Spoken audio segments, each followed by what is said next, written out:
Morning, everybody, and welcome to the Victoria Real Estate Show. This week, it's just myself, Andrew Plank. Normally, we have Jane Johnston as well as my co-host, but we do have a great guest today, Devin Hutchinson from Hutchinson Contracting, and he will be on in just a few minutes after we've run through the stats. So let's just jump right into that. It is. Did I say it's the 1st of June, 2023? I think I'm supposed to do that. If I didn't, there you go. So what have we got? We've got today, June 1st. So we have actually the full month-end stats already for the month of May.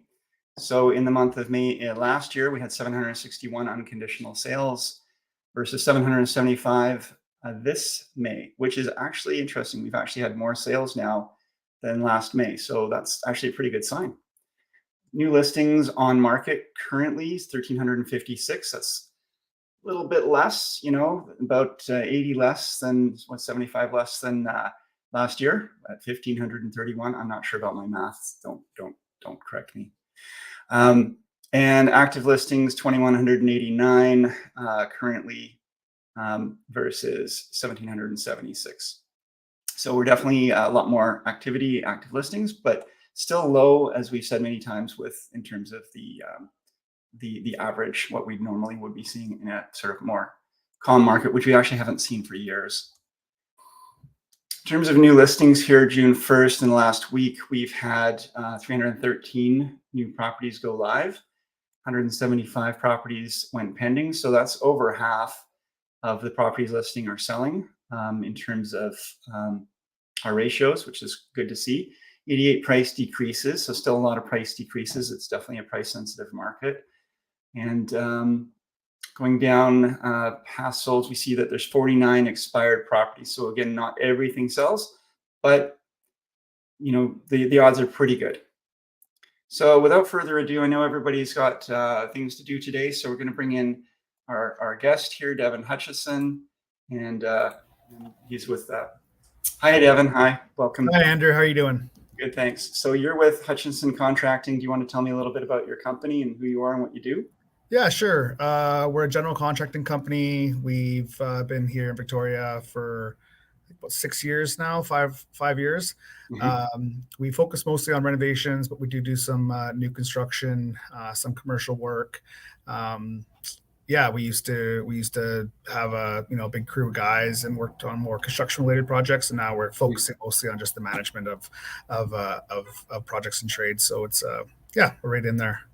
So you don't have your own crews anymore. You're bringing people in. So that's sort of a new thing, is that? Or it's a shift that we've made. The crew, it was great before, but it was just it was COVID. Because it was so busy, COVID, it was hard to manage these guys, and there was the labor shortage was so great that we just, trying to keep good guys and trying to keep them motivated was tough because they never, they had tons of opportunity, and it was, we felt that the best way was just to focus on our strength and focus on the management projects.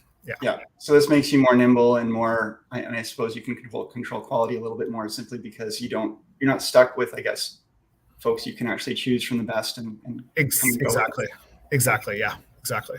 So for someone who's not really familiar with what it means to be a contracting company or to hire a contracting company, can you give me just talk to me like I'm a kindergartner and tell me what you do? Sure. So essentially, someone has an idea, but they want to, invest into their home or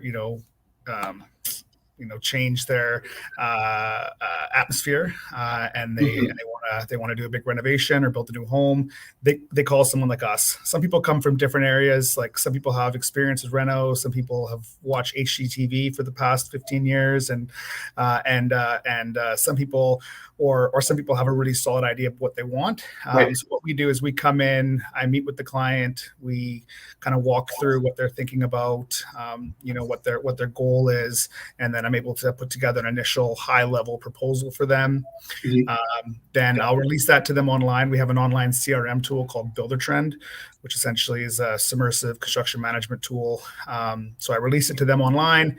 They get the initial proposal, and then if they're happy with that, they would sign a pre-construction agreement, and then we would help and go through all the planning of the project, including the building plans, surveys, property analysis, engineering, and then in for permitting, and then finally into design. We have an in-house designer, and we work with a few local designers as well. And then once I'm able to gather all that relevant information, we're able to update the budget for them, and then begin construction. And then it's turnkey service, so all the way from project development down to professional cleaning and landscaping. Wow. Nice. Yeah, it's nothing worse than a mess at the end of the project. Exactly. We got to make sure that we, track it all the way. We do. It's about, time, quality, and costs, or the trifecta there. So it's a bit of a balance. Trying, you can only really do two. So it's important to kind of establish that expectation with the client at first, and figure out what's most important for them, and then tailor each individual project to their needs. You said time and budget, was it? What did you say? The three? Time, quality, and cost. Time, quality, and cost. Yeah. So those are three things. So you can have two of them, right? Yes. You can do it really cheap, but the quality might be not as good. Or you can do it really fast, but the cost is going to be up, right? So you got to choose two of them. Yeah. Yeah. And it strikes me too, like when you described everything that you do, when you think about contracting, you think, we're going to bring these folks in, they're going to just do some work for us, and that's the work. But it sounds like the front load of it, all of that organization, all of the gathering of the permits and the planning and the, bringing in the experts, like that's, not to discount the actual work that goes into the construction, but the actual front loading of that work sounds like there's a lot going on. Yeah. It's about the same amount of time. Right. Roughly. Right. It's about all the time that goes into it. And because how we see it is that, it's all about being able to, it's all about adaptability when you're doing, when you're managing projects and construction, right? Things always come up, whether it's a renovation or new construction. So it's really important to have as many things, figured out and controlled from the beginning. So you have the space to be able to adapt and make decisions on the fly, and you're not constantly having to change or figure things out as you go. Yeah. Adapt within certain parameters that you've already kind of identified, but then you also don't have tail wagging the dog, because obviously I just worked with a contractor a few years ago. We had a big renovation in our home, and it's the scope creep, like, oh, what about this? Hey, what if we did that? And unless there's a really clear plan and it's well thought out in advance, it can really go off the rails. It's that old carpenter saying, measure twice and cut once, right? Yep. So you want to have it all planned out first before you start to tear it apart. Yeah, exactly. And that takes time.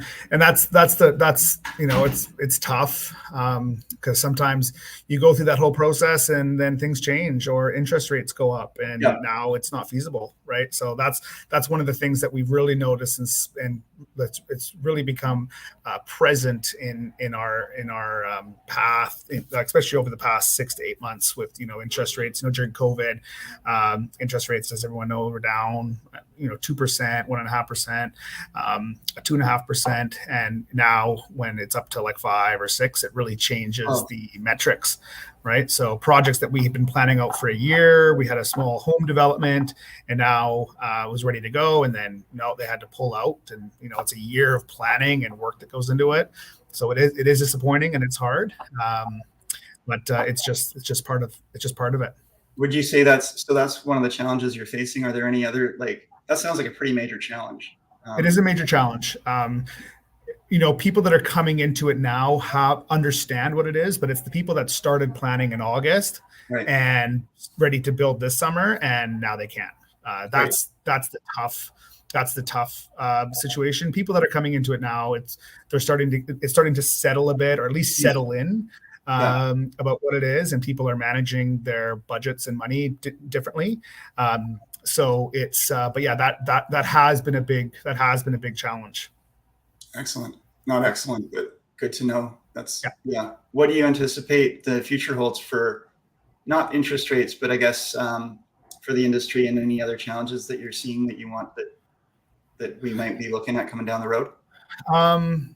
Well, I think that it's going to be a little bit of give and take. I think that one of the things that COVID had lots of super negative impacts, obviously, on the entire world.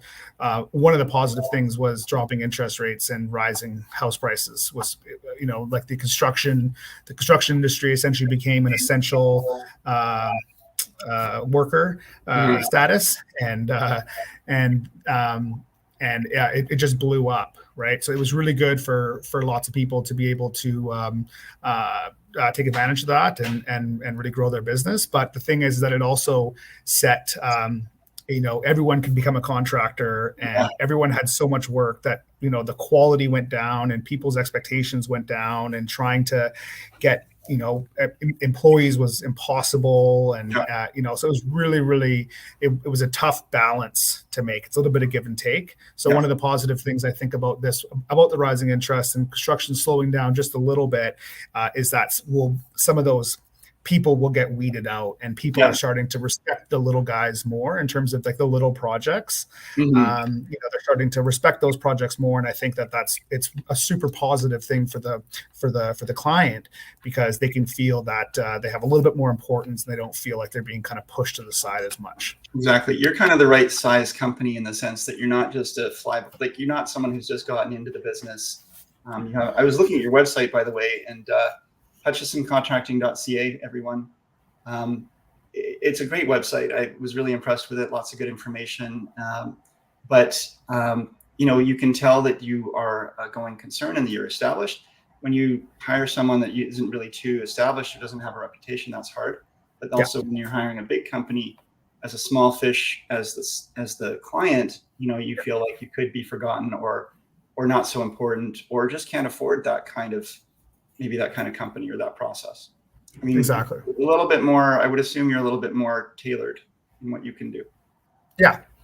We're about the experience. Like we have a theory that we can enjoy the end product. So I know it's cliche, but we try our best to enjoy the journey. Building relationships and that kind of stuff is what we're here for. So what's your favorite kind of projects, and do you have any that you've made that you can kind of speak to? Or favorite kind of project? Well, we like impactful projects. So there's certain projects that we've done a big custom home that was like a $2 million project, and that's great, and it feels good, and it scratches the old ego and everything. But we've also done lots of work for Sayout First Nations as part of Trudeau's reconciliation program, kind of finding new homes for people, and then gutting their home and renovating it in no time on a tight budget, and then bringing them back in and seeing like real impactful change. We're starting a project coming up here this summer in partnership with Herald Engineering.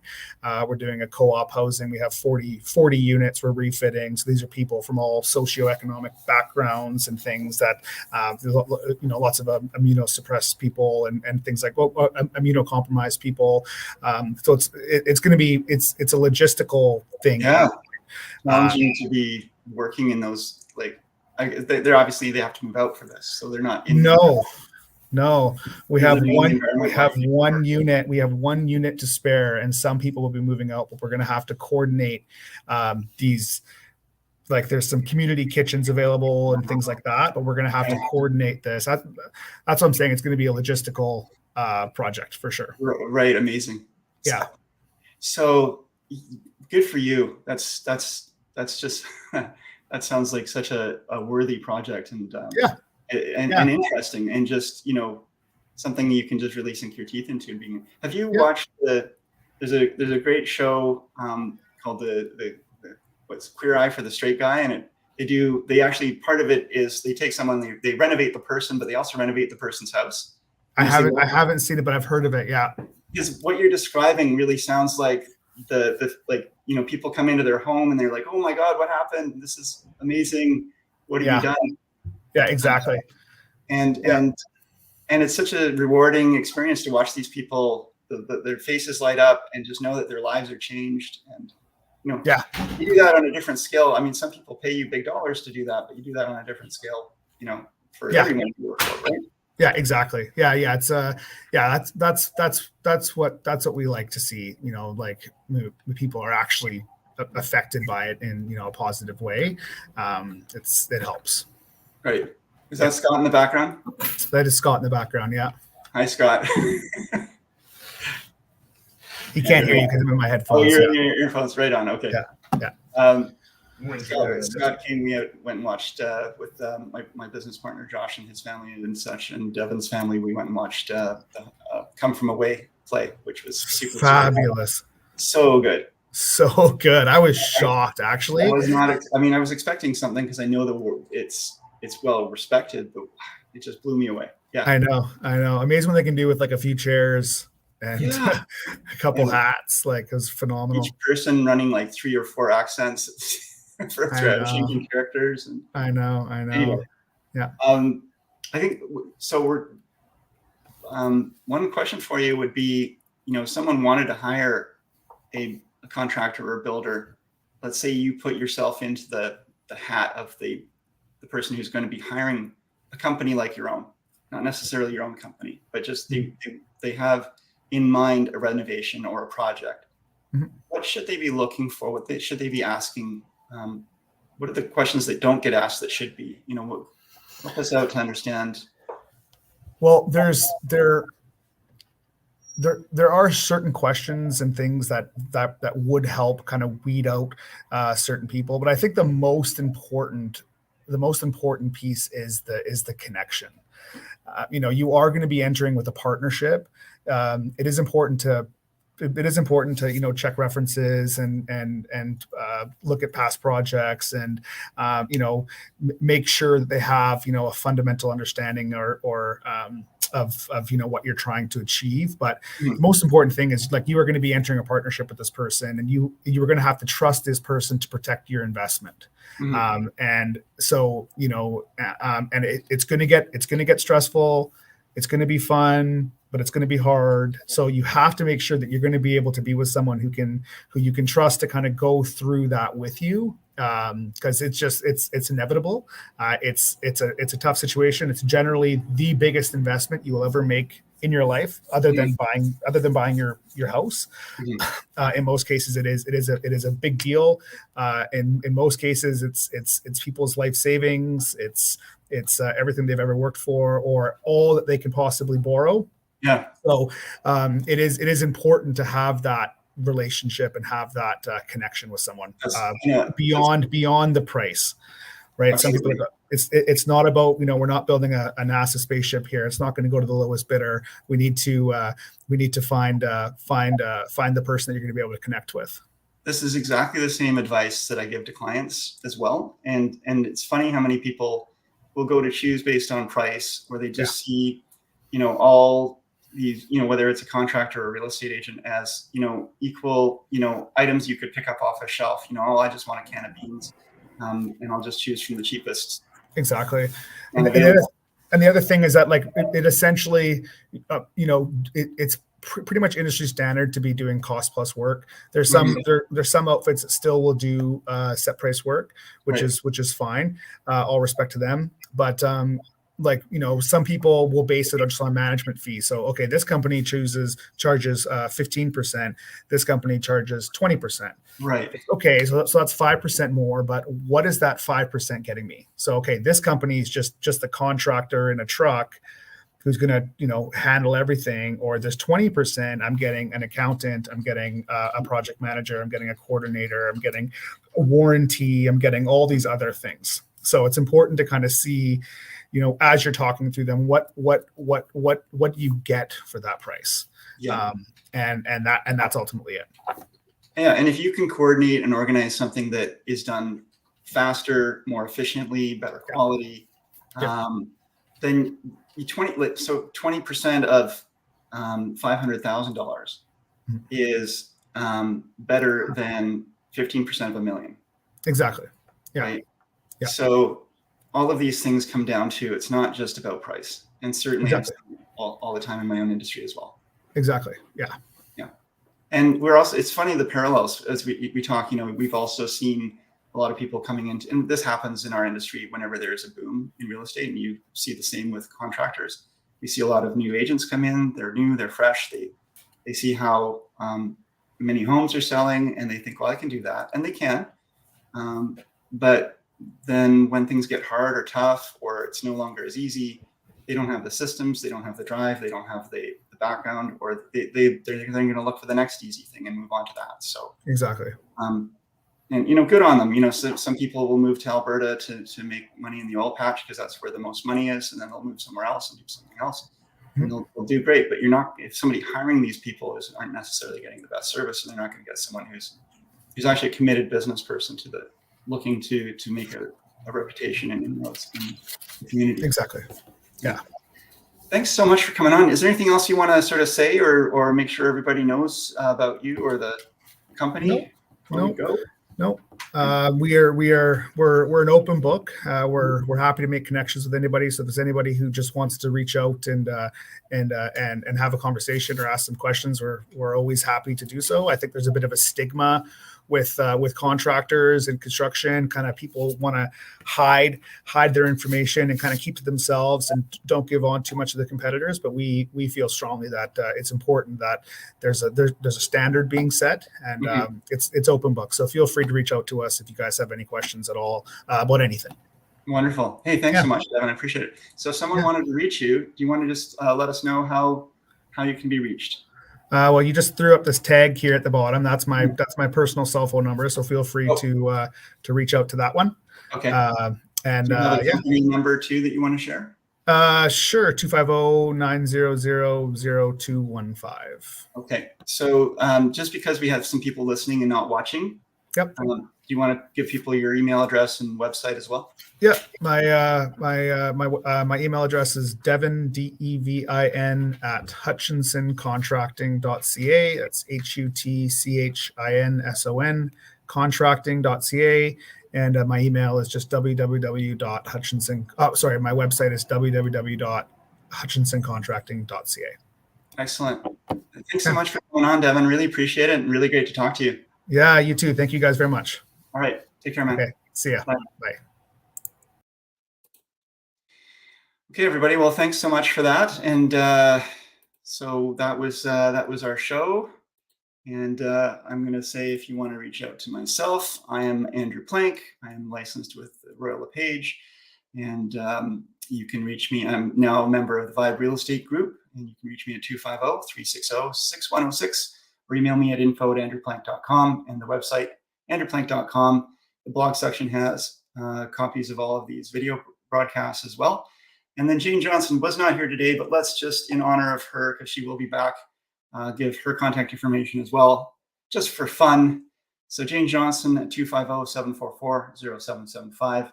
BriarHillGroup@gmail.com is how you reach out by email. Check out her website, BriarHillGroup.com. And then she's got a bunch of other ways to contact her. I'm not going to go into the details on that. She can do that next time. We are both individually licensed, different brokerages. We're not a team, but we do get together every week to talk about real estate, and we just enjoy it. So thanks everybody for watching, and we will see you next week.